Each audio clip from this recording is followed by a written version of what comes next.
kulaklarım, ağzım burnum başımda, öğrendim vücudumnu bu küçücük yaşımda.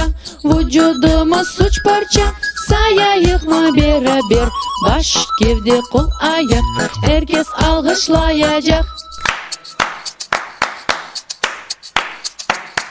Yüreğim dük dük ura, dük dük dük dük dük. Aşkazanım gır yapa,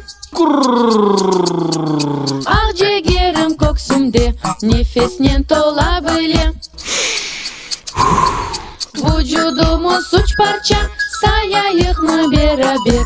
Baş, gövde, kol, ayak, herkes ayak taptayacak. Rap, rap, rap, rap, rap, rap, rap, rap, rap, rap. Uzun ayaklarımla ben yürüm andamanda, sevimli dostlarıma kollarımla sarılam. Vücudumuz üç parça, sayayık mı beraber? Baş, gövde, kol, ayak, herkes topuğuna uğrayacak. Vücudumuz üç parça, sayayık mı beraber? Baş, gövde, kol, ayak, herkes şimdi duracak.